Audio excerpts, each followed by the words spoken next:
where we look to provide education, support, and empowerment for all of those with different abilities, mental and medical illnesses, and their caregivers.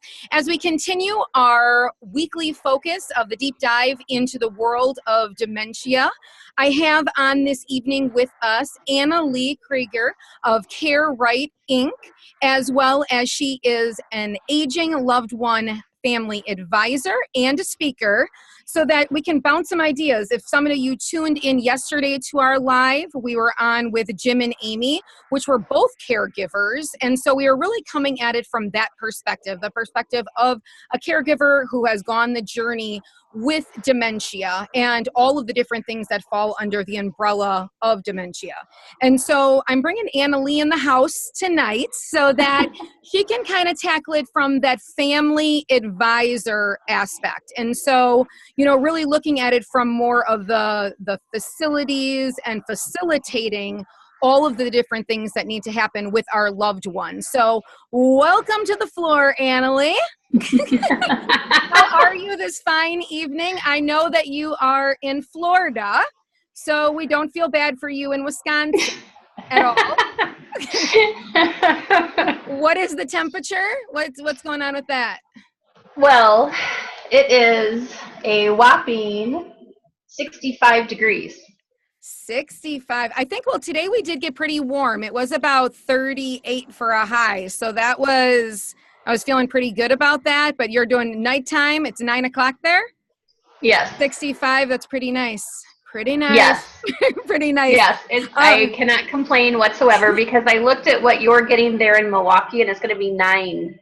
Yeah, and this weekend is supposed to be real cold. So, sorry. Before we get this started, I just wanted to tell anybody who is on live right now to please make sure that if you have any aging loved ones yourself or friends, relatives, aunts, uncles, cousins, grandparents, please share this broadcast, as well as if you have any comments, drop them below, and we will address those at the end as we are wrapping up. So, Annalee, I'm going to kind of let you take the floor as that aging loved one family advisor.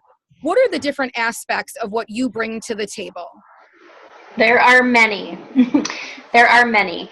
Let me just give a little bit of a background so that the listeners or viewers have an understanding of why I do what I do for a living.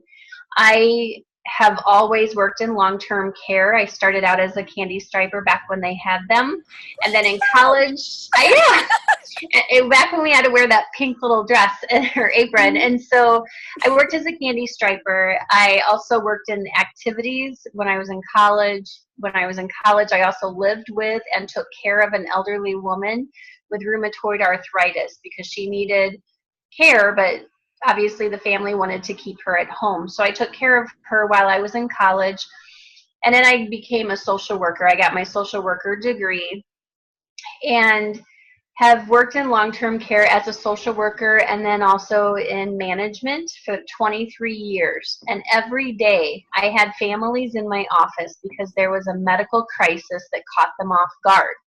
A typical day is where a family member learns that their mother or father had a stroke or a fall and they're in the hospital, and a lot of big decisions need to be made quickly. And most families, in my experience, don't talk about these important things. They talk about the Packers, but they don't talk about anything that's critical.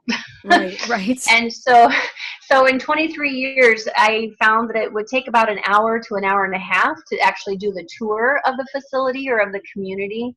But I was spending 2 and 3 hours at a time with each family because they were just overwhelmed. They had no idea what to look for, what to ask about. They didn't understand dementia.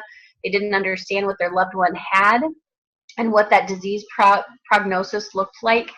And so oftentimes families would say, well, we never thought about even having these types of conversations with mom and dad.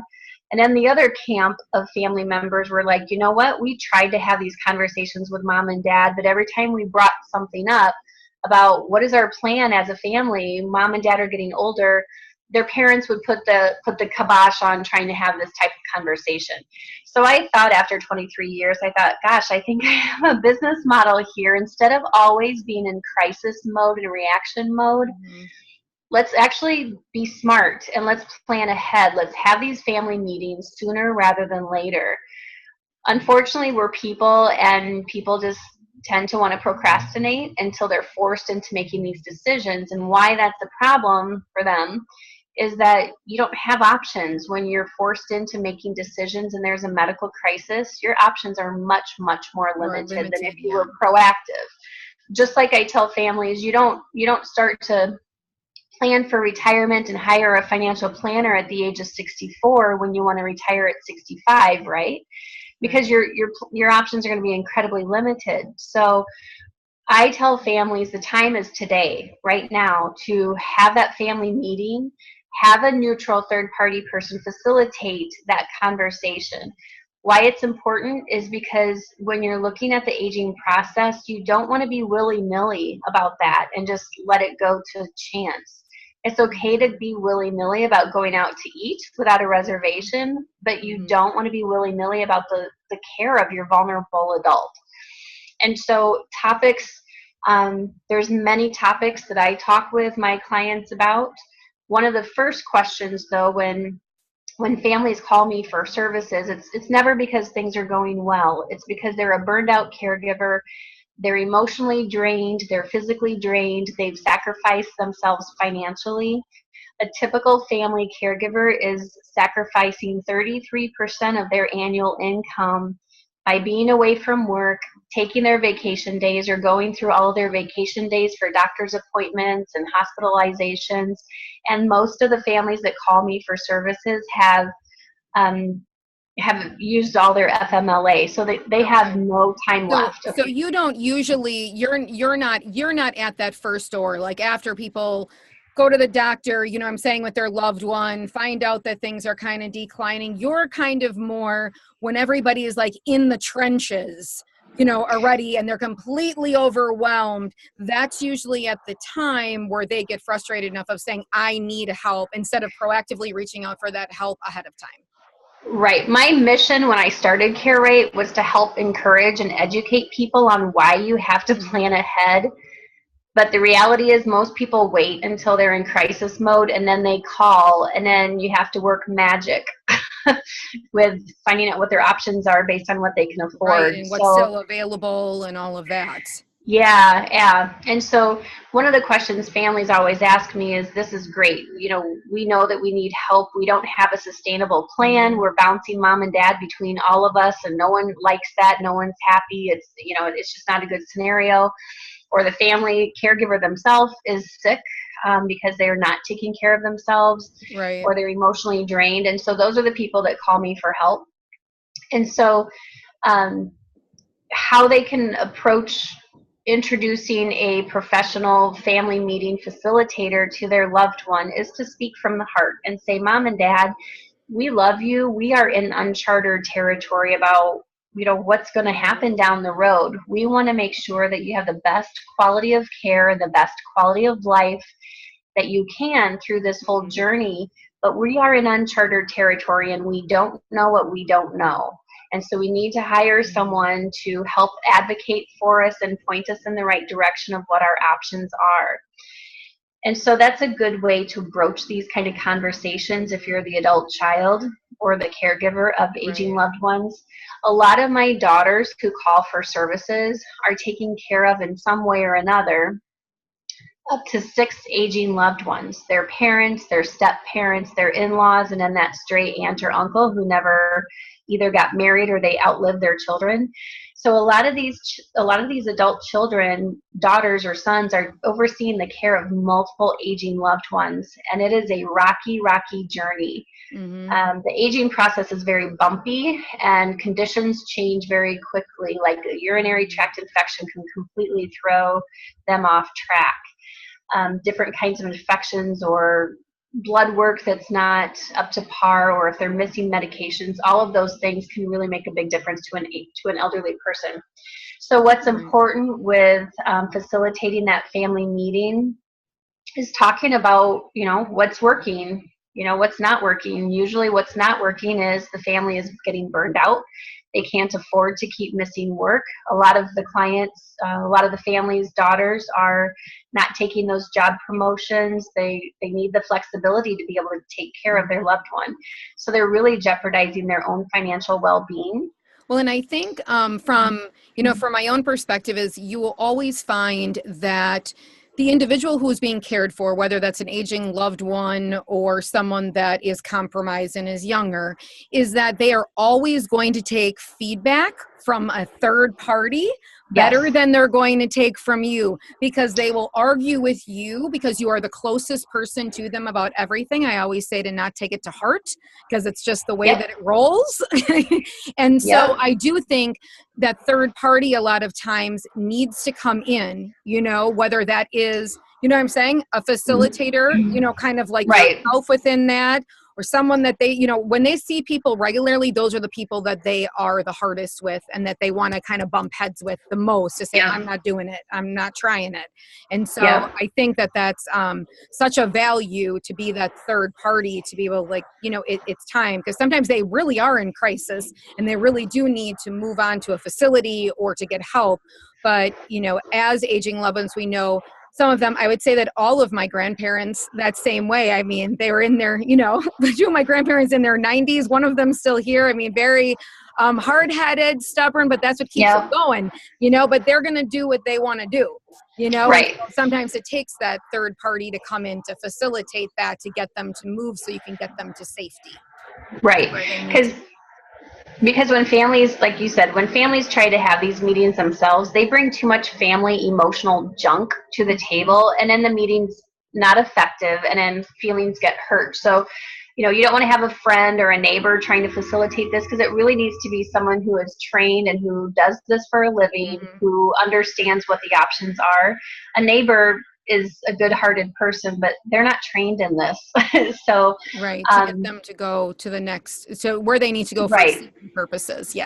Right. And so the family meeting is critical, because you need to do that sooner rather than later. I always say plan today or plan later, but you have options if you plan today. So different topics to talk about are, what's working, what's not working well.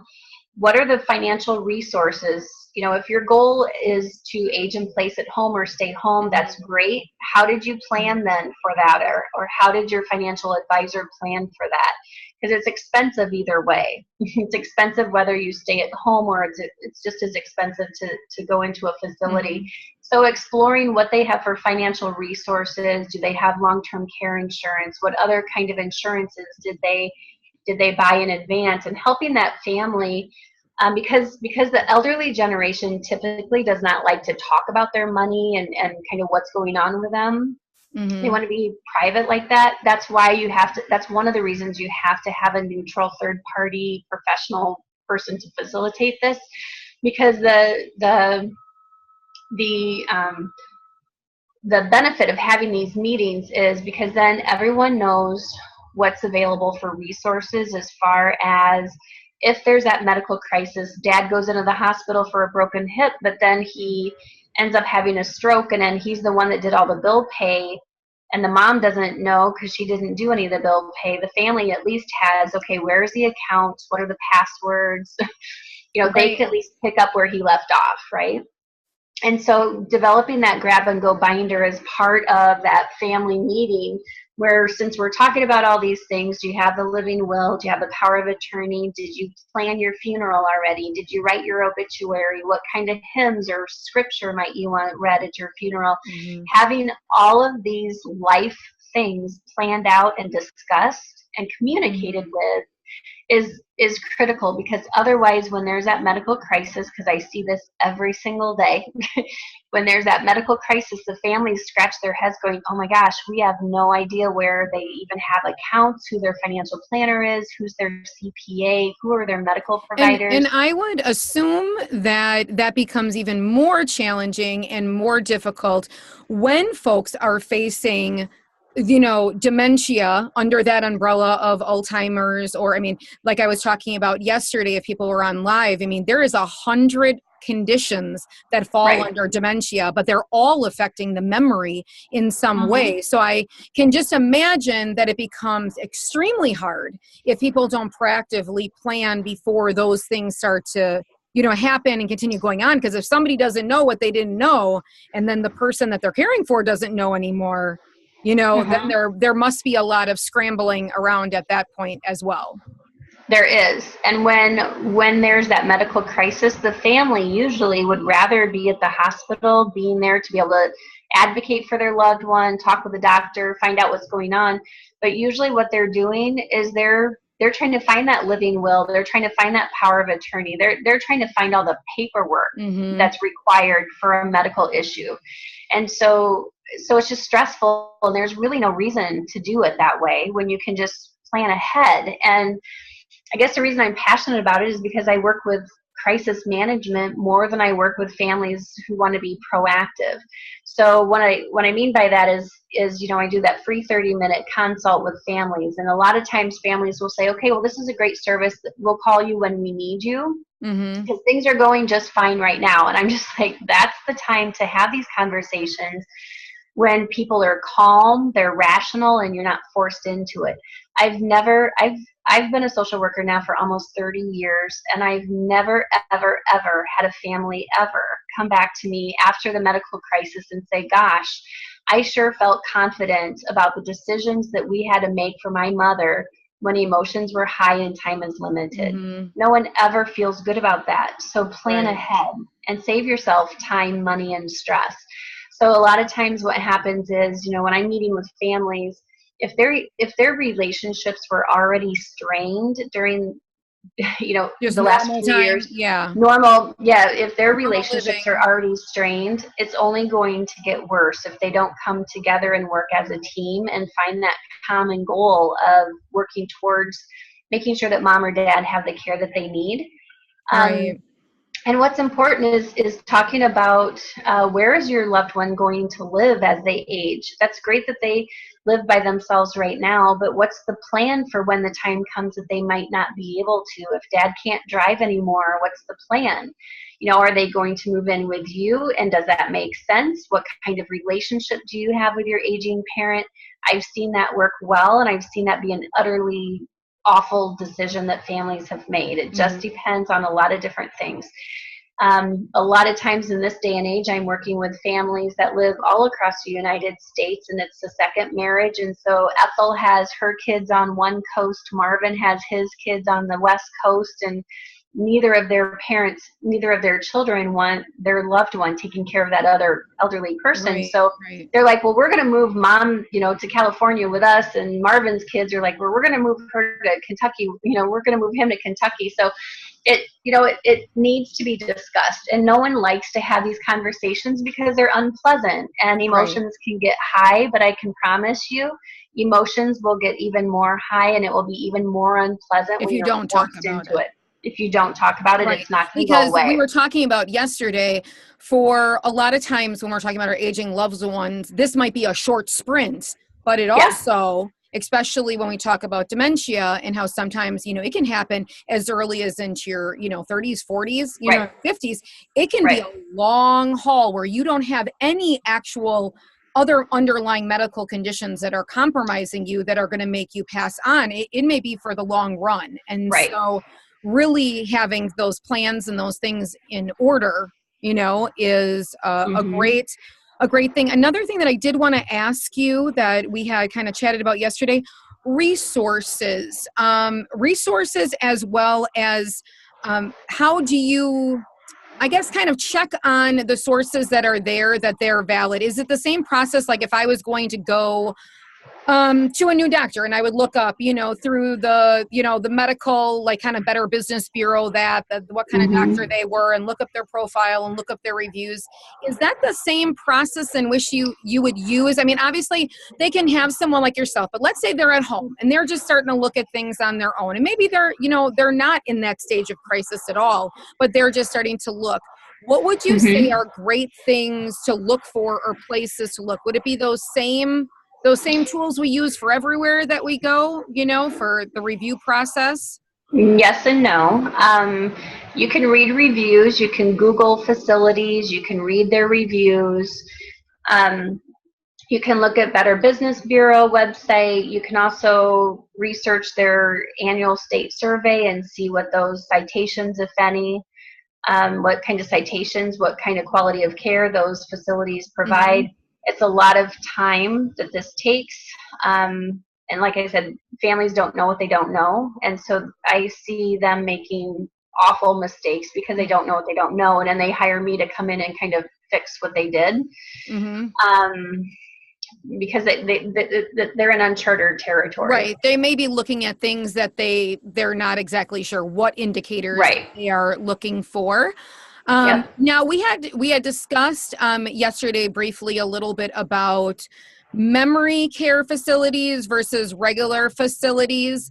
Are you aware, is in every state, are there different ones? I mean, from what you've seen, is that every state has different ones that are specialty memory care facilities versus your regular assisted living? Right. So memory care is a special designation. Those employees or those staff members and caregivers are required to have additional training in dementia care. So that's why memory care facilities all across the United States are much more expensive than just what we call regular assisted living. If you don't need, if you can't manage properly or safely in assisted living, then you would do the memory care. And those are incredibly expensive, and with good reason. It's 24-hour care, 7 days a week. It's activities throughout the day. It's specially designed activity programs so that your loved one can be successful and have meaningful activities. So they may still play bingo, but they play it a different way so that there's kind of no rules, right? So that everybody just can be engaged and play. So memory care units, I've got clients right now in Dallas, Texas, and Minneapolis and Orlando. I've got clients all across the United States. And so right now I'm working on some research for these families so that they know what options they have and how much it's going to cost. And it's interesting to know that, like in the Texas area where one of my clients is, the memory care unit there is $8,000 a month, and that's just room and board. So if you need more care on top of that, they have different levels of care that you pay extra for. So that's why I say it's incredibly important to have these family meetings and talk about what do we have for finances to work with, because if you only have $50,000, you don't have a lot of options. And with these facilities, it is a business, and so you have to have a certain amount of money to be able to get into them. Some of them have a requirement that you need to meet. Oh yeah. Very few communities can you just move into if you don't have money, because it's a business. They want to secure the fact that they're going to get paid every month.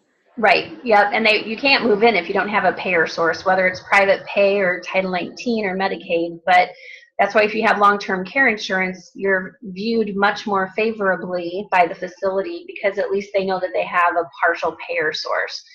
But the difference between the memory care and what we call the regular assisted living is that those staff are trained. They have specific training for dementia care. And those facilities are structured differently, because we want to be able to see those residents wherever they are. You don't want to have a lot of different kind of pockets and stuff, because they are a high fall risk. And so you want to be able to have a fairly open floor plan so you can supervise them. Because when they're in a memory care facility, it's clear that they have safety awareness issues. And so they may try to wander outside. They're going to have some fall risks, pacing, sundowning, all sorts of different kinds of scenarios that those staff need to be trained on. Assisted livings all across the United States have different licensure requirements, and so a lot of times families, because they don't know what they don't know, they'll think that they are moving their loved one into an assisted living where they can stay there until they die, but they don't realize that that facility is only licensed for, you can stay here as long as you don't need a wheelchair. If you need a wheelchair, then you have to move out. If you can't manage your diabetes, then you have to move out. If you can't control your continence, then you have to move out. So every place is licensed differently, and families don't know that. So a couple years ago, I had a family member that, because they don't know what they don't know, they thought that they moved their mother into a nursing home because there was a call light on the wall. And she's like, this is perfect. Mom has long-term care insurance. She's in a nursing home. So 3 months go by because she had a 90-day elimination period with her long-term care insurance policy. And the facility is like, you owe us, Right. 16 grand. and the daughter's like, no, we have long-term care insurance. And then that's when the facility was like, we're not a long-term care center. We're assisted living. And she's like, what are you talking about? There's a call light. And they're like, yeah, assisted livings have call lights. And so the family hired me to find the right fit nursing home because that's the level of care she needed and that's what she could afford. But the problem is that this daughter, because she didn't know what she didn't know, she disrupted her mother's living. She moved her out of a 55-plus apartment to move into an assisted living, thinking that that's where she could go to die. And so her mother had very limited resources to begin with, and the money that she did have was dwindled down even faster because she ended up moving her into the wrong level of care. And so trying to find a nursing home for this lady was tricky because she had even less money. So a lot of facilities require that you have at least 1 to 3 years of private pay before you go on state assistance. Mm-hmm. Others will allow you to move in if you have 3 to 6 months of private pay, but those are very few and far between. Now, so you have to plan ahead. Just in you saying that, would you say that a lot of facilities overall are not quite as upfront with you? You know what I'm saying? I mean, I've done a lot of planning in preparation for procedures and coming home and discharge and home nursing care and, I'm saying, home therapies and all of that. Or would you say that you feel that they're not going to reach any further and the families don't know the questions to ask? Because, I mean, I'm saying that's right. happening. So this is what I can tell you, because I used to do admissions in in nursing homes and memory care units. And when families are searching for these types of facilities, it's because things are not going well. They probably just came out of a medical crisis where mom was in the hospital or dad passed away unexpectedly. So their brain is like totally full of all this other stuff. And so then, because the facilities are honest, they say, look, this isn't assisted living, this is a nursing home or whatever it is. The facilities are honest. It's just that there's so much information that's given that families can only grasp. Yeah, they can only grasp certain things. Just like, for example, families almost always think that Medicare will pay for everything, even though all of us in healthcare, all of us at the hospital are saying, look, Medicare is an insurance. It only will pay temporarily as long as you qualify. The families will come back and say, well, we get 100 days of free care. Like, no, that's not it at all. Okay. And so just even yesterday, I'm helping a family in Texas find a facility. That facility has a 54-page packet of information. 24 pages of those 54 is their admission agreement. So you can imagine a family, that's a lot of information. Right, and a lot to kind of absorb. If you're not missing something, within that, especially if they're not going to spell it out to you page by page. Right. Because no one's going to sit there and read that whole thing. So families are, and you have to sign it, before your loved one can move in, and you have to pay before your loved one can move in. So It's just all these moving parts, and families are trying to emotionally adjust to maybe a new diagnosis or a death in the family, or having to move a loved one into a community is really a guilt-ridden feeling that they're trying to overcome, and yet they have to make all these big decisions. And that ties back to why it's critical to talk about these things before you're forced into it, because then you're not going to make good decisions whatsoever. Right. I always say that when, and I think that when you're not at that point, and, I just, obviously with my grandma being in the hospital this last, stint that she had, a lot of times they do that. It's like, you're going to be discharged, you're going to be discharged tomorrow. And you can, what I'm saying? You can try to, and if you're a very, very, very strong advocate, you usually can push.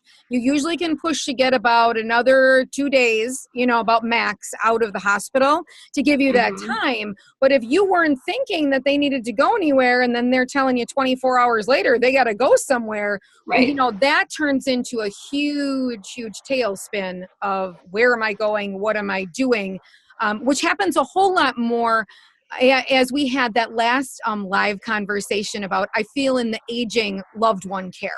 I feel when we talk about child care, in that realm, I feel like parents have a little bit more say, a little bit more flexibility, that they're not going to let that kid go home until the house is ready. There's, you know what I'm saying, the things and the assistance that is needed for that Right. child under the age of 18. But I feel like something definitely does transition and break down when families, Very much so. in that aging loved ones. Absolutely, because that's why I tell families all the time, you don't have the luxury of time, because when you go to the hospital, I don't care how old you are, when you go to the hospital's mission is to get you out. And so send you home. Right. And so they're not real interested necessarily in making sure that Ethel, who's 98, has a proper discharge in plan, because they have to get her out, because they won't get paid by Medicare if she's there and she doesn't qualify.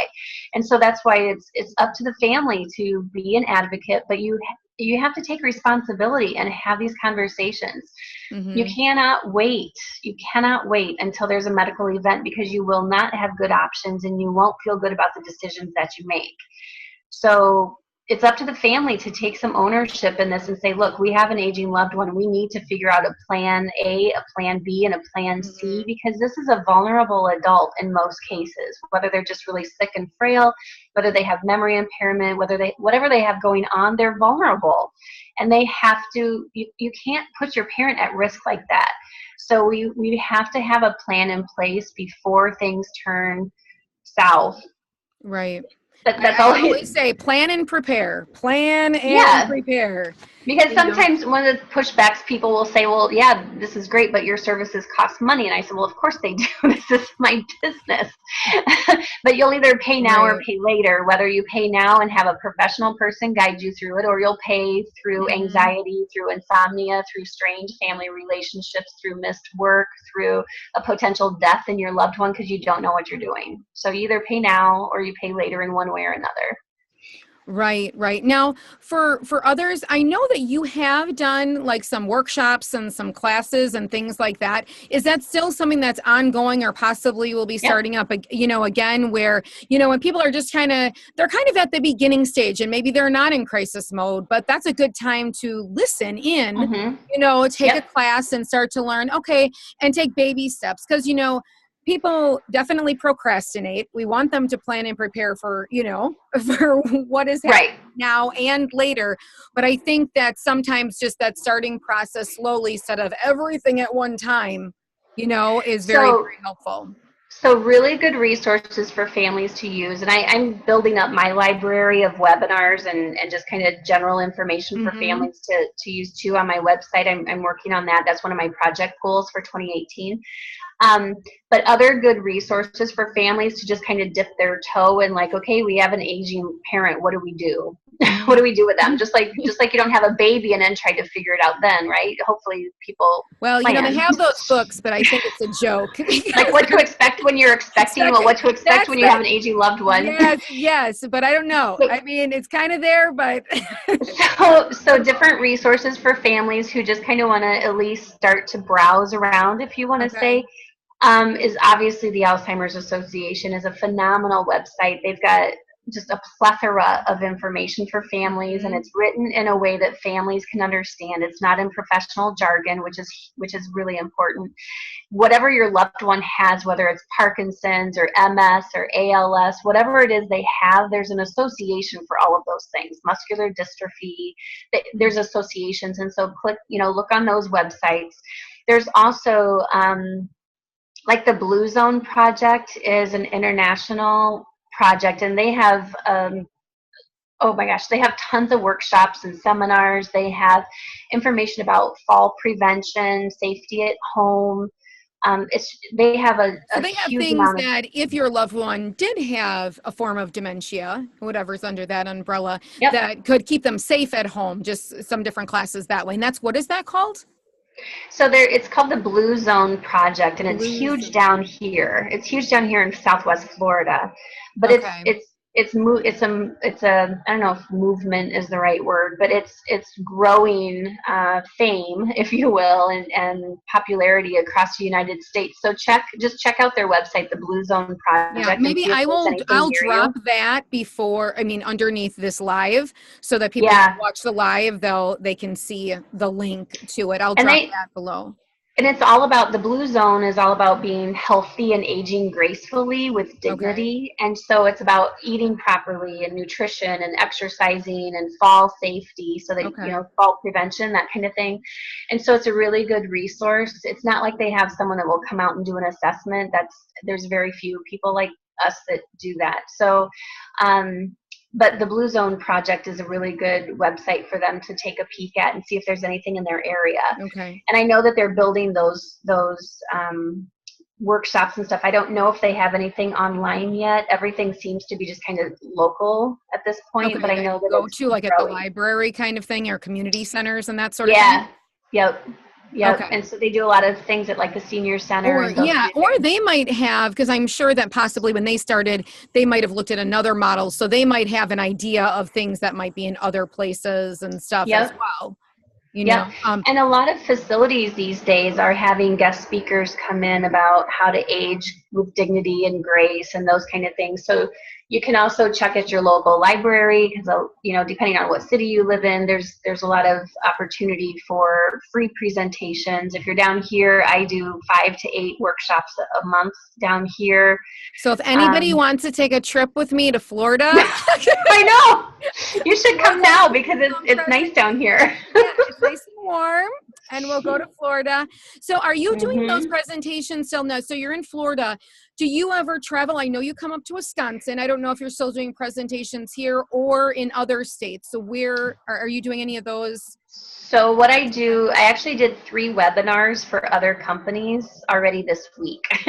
And Okay. so other companies will hire me to come in and talk about these types of issues, whether it's for their clients or whether it's for their, partners in their law firm or advisors in some fashion. Mm-hmm. So I do webinars, and then when I have, and like I said, I'm going to build out my webinar resource library on my website as well. But I also, with families that want to, they can have me do a live webinar with their families. So it's like a family meeting.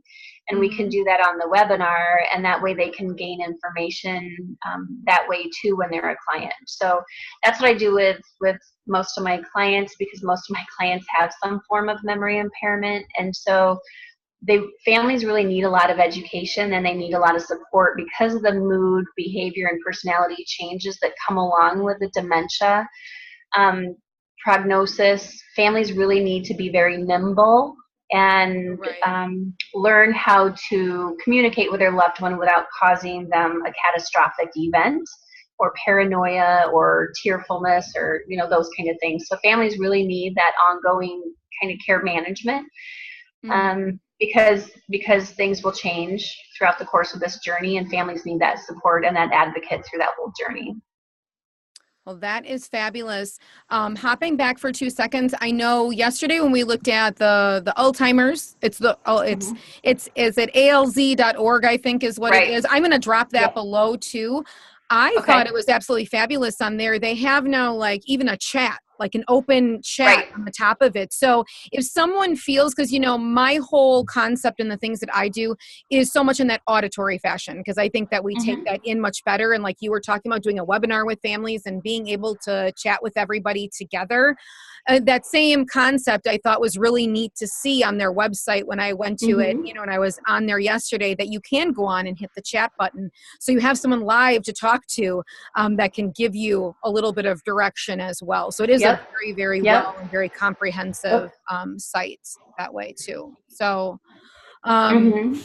I think all of it is fabulous. So is there anything else in closing? I think that we covered a lot of my questions. I know that I wanted to just kind of chat about those memory care centers that, we talked about, the families when they're coming to you, at what stage they're coming to you in, and, referring out and kind of combing through the good, the bad, the ugly, and I think a lot of that, like you lended to comes from having that third party that can do that sifting for you, Right. and that really has the educational background to say, because I do think that when we talk about our aging loved ones, it is a little bit of a different ball game than when we talk about, our children, as I said. Oh, When you're very. talking about, Yeah.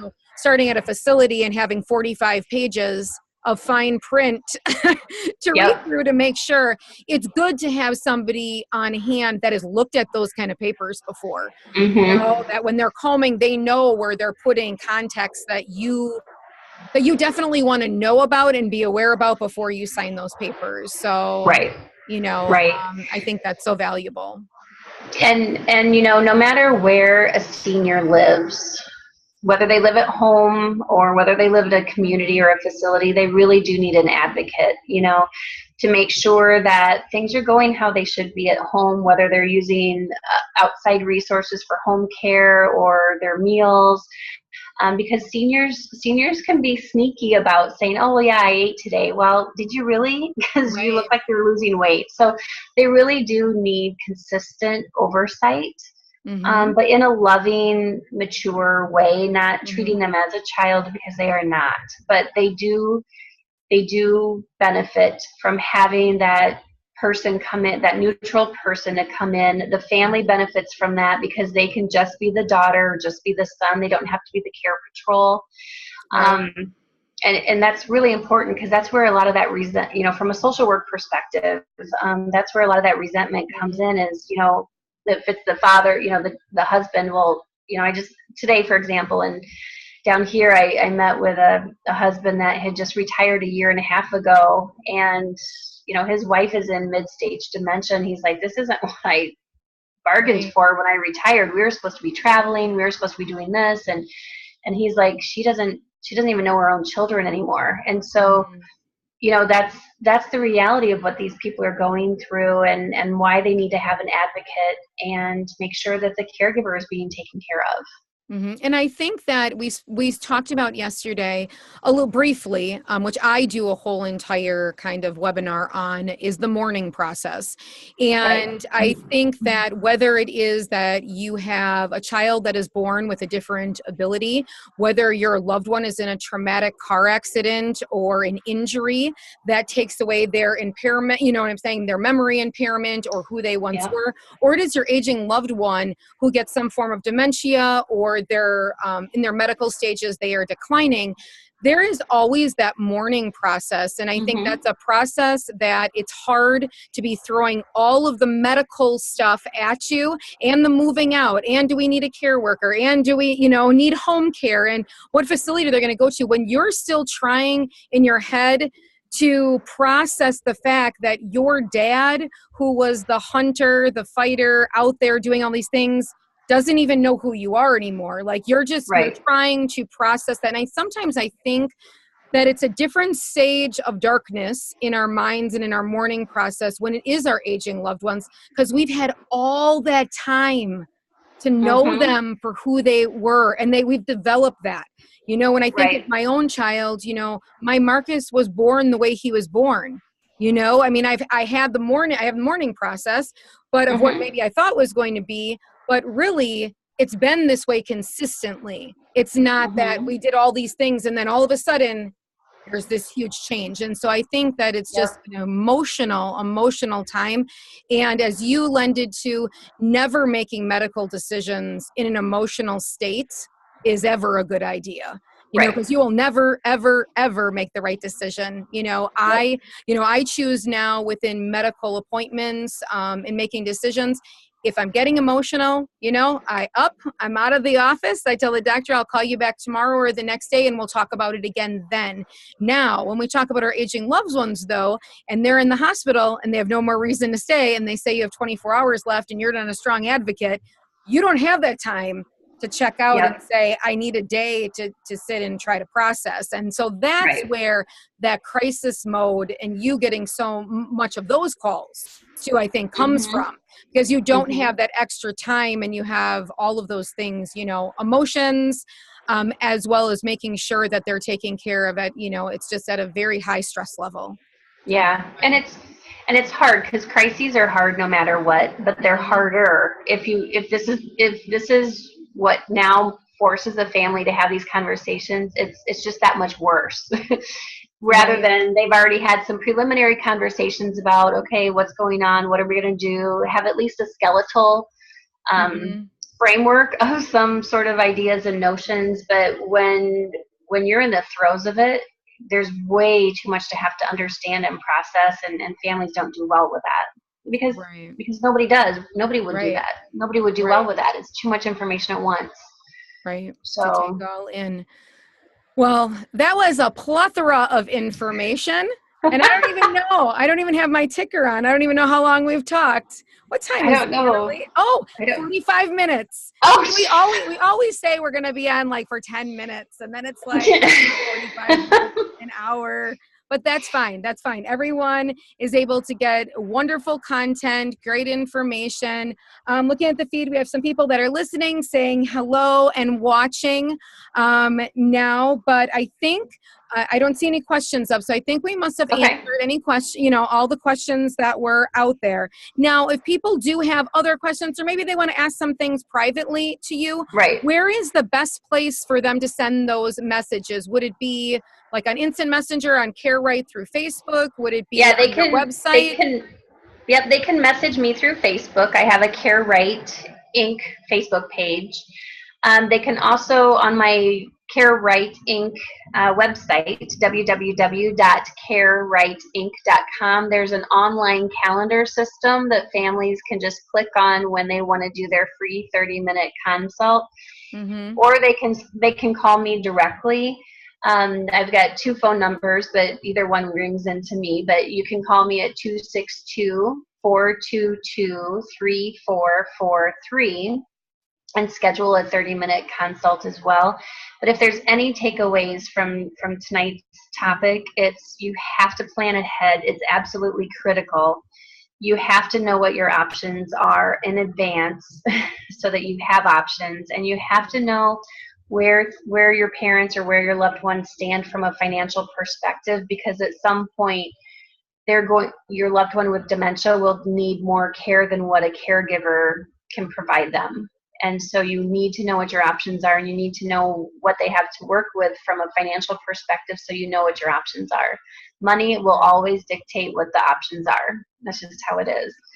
So those are key things to discuss, and just know that I'm here as a resource for families and can help them sort out where they're going to live, what kind of care do they have available to them in their area, and really get that plan put together, the short-term plan and the long-term plan.